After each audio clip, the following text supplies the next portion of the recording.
Di sini saya akan menjelaskan tentang perubahan makna. Sebelumnya, kita harus mengetahui apa sih itu makna. Makna merupakan aspek penting dalam sebuah bahasa. Karena dengan makna, maka sebuah komunikasi dapat terjadi dengan lancar dan saling dimengerti. Tetapi seandainya para pengguna bahasa dalam bertutur satu sama lain tidak saling mengerti makna yang ada dalam tuturannya, maka tidak mungkin tuturan berbahasa bisa berjalan secara komunikatif. Maka dengan itu dituntutlah antara penutur dan lawan tuturnya harus saling mengerti makna bahasa yang mereka tuturkan. Aspek makna terdiri atas 4, yaitu pengertian, perasaan, nada, dan tujuan. Keempat aspek makna tersebut dapat dipertimbangkan melalui pemahaman makna dalam proses komunikasi sebuah tuturan. Selanjutnya, perubahan makna kata. Kata dalam bahasa Indonesia tidak selalu memiliki makna yang tetap dari waktu ke waktu. Seiring berjalannya waktu dan semakin berkembangnya peradaban kehidupan, maka makna dari sebuah kata mengalami pergeseran atau perubahan makna. Terdapat beberapa jenis pergeseran makna. Yang pertama, generalisasi atau perluasan makna. Dalam konteks perubahan makna kata, generalisasi adalah gejala yang terjadi pada sebuah kata yang pada awalnya hanya memiliki satu makna, akan tetapi kemudian memiliki makna-makna lain yang disebabkan oleh berbagai faktor seperti proses gramatikal, pengembangan istilah, dan lain sebagainya. Generalisasi atau perluasan makna adalah perluasan suatu makna kata yang semulanya bermakna khusus menjadi bermakna umum atau luas. Contohnya kita ambil kata kepala. Kata ini semula hanya bermakna bagian tubuh manusia yang ada di atas badan. Setelah digeneralisasi, makna kata tersebut meluas menjadi pemimpin suatu perusahaan, lembaga, atau perkumpulan. Contoh yang kedua kita bisa lihat pada kalimat ibu menyiapkan sarapan pagi untuk anaknya. Kata ibu yang terdapat pada kalimat tersebut awalnya bermakna orang tua wanita yang melahirkan sang anak. Setelah digeneralisasi, kata itu pun meluas maknanya menjadi sebutan untuk wanita yang lebih tua atau dihormati. Yang kedua ada spesialisasi atau penyempitan makna. Spesialisasi atau penyempitan makna adalah keadaan atau gejala di mana sebuah kata yang mulanya memiliki makna yang luas namun kini telah mengalami penyempitan makna. Contohnya itu kita ambil pada kalimat pertama. Ruangan meditasi sengaja didesain sedemikian rupa dan diberi bau yang khas bertujuan agar mampu memberi rasa tenang kepada seseorang yang berada di dalamnya. Kita lihat pada kalimat kedua. Mayat ditemukan di pinggir sungai itu sudah membengkak dan mengeluarkan bau busuk yang menyengat. Kata bau pada kalimat pertama yang arti maknanya aroma dengan pengertian luas, sedangkan kata bau pada kalimat kedua yang maknanya adalah aroma busuk. Disinilah terjadi penyempitan makna. Yang ketiga ada ameliorasi. Ameliorasi adalah perubahan makna suatu kata yang membuat kata tersebut menjadi lebih sopan, lebih halus dari kata yang digunakan sebelumnya. Contohnya kita lihat pada kata buta dan tunanetra. Kata tunanetra menjadi lebih sopan diucapkan dibandingkan kata buta. Contohnya kita buat dalam kalimat, nenek menjadi seorang yang buta sejak ia menginjak usia 60 tahun. Kita bandingkan dengan kalimat, nenek menjadi seorang tunanetra sejak ia menginjak usia 60 tahun. Nah, di sini kata tunanetra, kata yang sopan jika digunakan daripada menggunakan kata buta. Selanjutnya kita bisa ambil pada kata bini dan istri. Istri kata yang sopan, sedangkan bini termasuk kata yang kurang sopan. Selanjutnya itu ada kata pembantu dan asisten rumah tangga. kata pembantu itu dianggap kasar ataupun tidak sopan, sedangkan kalau kita menggunakan asisten rumah tangga itu lebih sopan jika digunakan. Yang keempat ada peyorasi. Peyorasi adalah perubahan makna pada suatu kata, di mana makna yang telah mengalami perubahan tersebut menjadi lebih buruk, kasar, atau kedudukannya lebih rendah dari makna kata yang sebelumnya. Perubahan makna jenis peyorasi ini merupakan kebalikan dari ameliorasi. Contohnya kita ambil pada kata talak dan cerai. Kalimatnya seperti setelah berjuang keras untuk mempertahankan pernikahannya selama hampir 10 tahun, akhirnya Susi ditalak oleh suaminya. Kita bandingkan dengan kalimat setelah berjuang keras untuk mempertahankan pernikahannya selama hampir 10 tahun, akhirnya Susi diceraikan oleh suaminya. Kata cerai di sini lebih kasar daripada kata talak. Selanjutnya kita bisa ambil pada kata menikah dan kawin. Kita lihat pada kalimat dia akan menikah jika telah berumur lebih dari 25 tahun. Kita bandingkan dengan kalimat dia akan kawin jika telah berumur lebih dari 25 tahun. Nah, di sini kata kawin lebih kasar daripada kata menikah. Yang kelima ada yang namanya sinetesia. Sinetesia adalah perubahan makna suatu kata yang mengalami pertukaran makna, di mana makna yang mengalami pertukaran terjadi karena tanggapan dari dua hal yang dihubungkan dengan panca indera. Contohnya kita ambil penggunaan kata manis. Kita ambil dalam kalimat gadis desa itu manis sekali. Kata manis di sini mengalami sinetesia. Kata manis seharusnya dirasakan oleh lidah, tapi di sini kata manis digunakan untuk indera penglihatan. Contoh selanjutnya dalam perkataannya sangat pedas di telinga. Seharusnya kata pedas ini diperuntukkan untuk lidah, tetapi di sini diperuntukkan untuk indera pendengaran. Dan yang terakhir ada yang namanya asosiasi.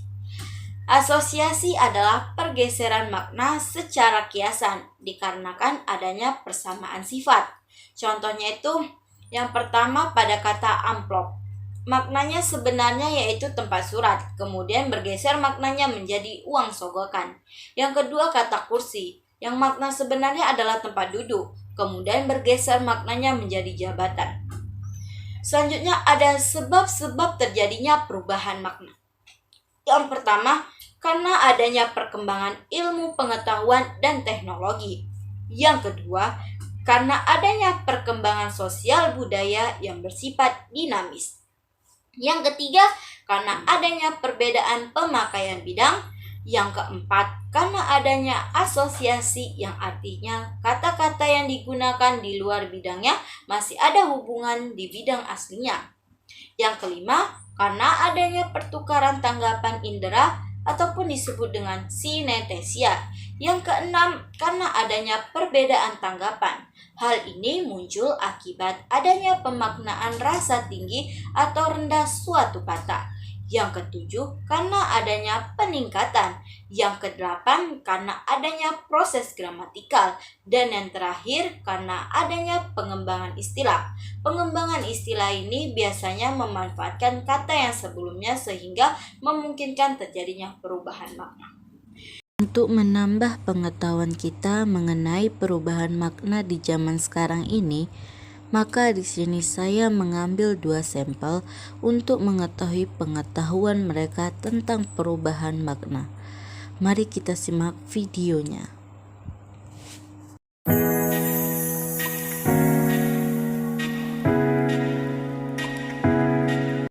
Assalamualaikum semuanya. Di sini saya sedang bersama Kakak Hafsah. Hai. Kak Hafsah, maaf nih mengganggu waktunya sebentar.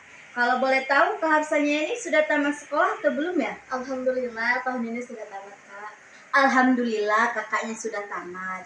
Dulu waktu di sekolah pernah belajar mengenai makna atau belum? Sepertinya belum, Kak. Cuman alhamdulillah saya sedikit tahu, Kak, tentang makna ini. Coba dong Kak, kakak deskripsikan apa itu makna. Makna adalah sebuah arti atau sebuah pembicaraan yang diberikan kepada bentuk kebahasaan. Menurut kakak bagaimana sih perubahan makna itu di zaman sekarang ini? perubahan makna pada zaman sekarang ini semakin luas dan berkembang karena semakin zaman semakin maju, maka peribahasa atau istilah-istilah lain juga semakin canggih. Kalau menurut kakak nih, apa sih penyebab terjadinya perubahan makna itu, Kak? Yang pertama, ilmu pengetahuan dan teknologi semakin berkembang. Yang kedua, ilmu sosial dan budaya semakin luas dan juga berkembang. Yang ketiga, pemakaian serta bidangnya berbeda. Coba dong Kak, kakak contohkan contoh dari perubahan makna itu. Nah, untuk contohnya sendiri itu banyak, Kak. Bisa kita ambil dari kata saudara. Yang dulu kata saudara ini yang kita anggap seperti sekandung atau juga dengan seperut. Namun pada zaman sekarang, saudara ini dianggap orang yang memiliki hubungan saudara kayak paman, bibi dan lain sebagainya. Yang kedua, kita ambil dari kata sarjana. Yang dulu kata sarjana ini orang yang memiliki wawasan yang luas, ilmu pengetahuannya juga luas. Namun sekarang sarjana ini orang yang lulusan dari perguruan tinggi atau universitas. Wah, luar biasa kali nih pengetahuan Kak Hafsah. Walaupun dia belum pernah belajar mengenai makna, tetapi pengetahuan dia tentang makna cukup bagus. Alhamdulillah. Terima kasih nih Kak Hafsah atas waktunya. Maaf sudah mengganggu. Iya, Kak. Berdasarkan dari contoh yang diberikan oleh sampel pertama, contoh pertama dari kata saudara, termasuk jenis pergeseran makna generalisasi atau perluasan makna. Dahulu, kata saudara bermakna seperut atau sekandung. Kemudian maknanya berkembang menjadi siapa saja yang mempunyai hubungan satu darah, sehingga anak paman pun juga dikatakan sebagai saudara. Sedangkan contoh kedua dari kata sarjana. Kata ini juga termasuk jenis pergeseran makna spesialisasi atau penyempitan makna. Kata sarjana dulu memiliki makna orang yang pandai atau semua orang yang dianggap pandai. Akan tetapi, sekarang maknanya berubah menjadi orang yang lulus dari perguruan tinggi.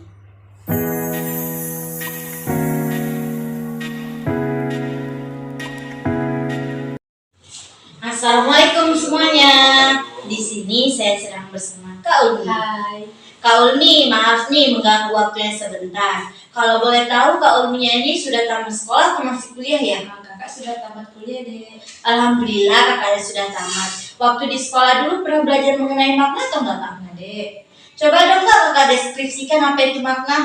Menurut kakak, makna itu adalah arti dari sebuah kata dalam kebahasaan.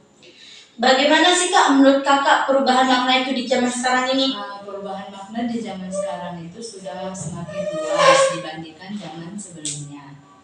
Menurut kakak nih, apa sih penyebab terjadinya perubahan makna itu Kak? Menurut kakak karena adanya perbedaan pendapat ataupun tanggapan, dan juga karena adanya pengembangan dari istilah itu sendiri. Coba dong Kak, contohkan contoh dari perubahan makna itu Kak.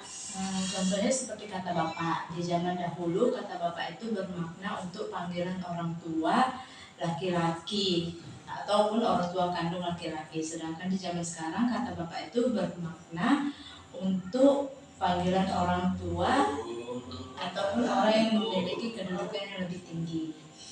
Nah, itu kata bapak. Ada juga kata putri.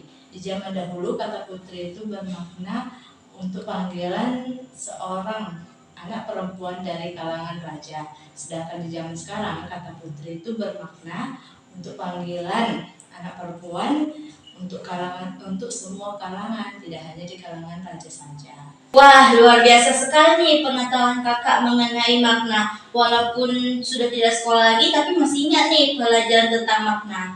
Terima kasih nih Kak atas waktunya. Maaf ya Kak telah mengganggu. Ya, sama-sama. Berdasarkan dari contoh yang diberikan oleh sampel kedua, contoh pertama itu kata bapak.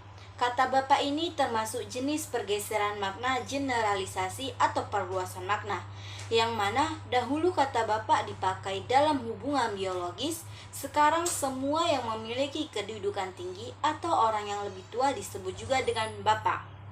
Contoh kedua ada kata putri. Kata putri ini juga termasuk jenis pergeseran makna generalisasi atau perluasan makna. Kata putri semulanya digunakan untuk sebutan anak perempuan dari seorang raja atau sultan, kini maknanya meluas menjadi sebutan untuk setiap anak perempuan dari berbagai kalangan.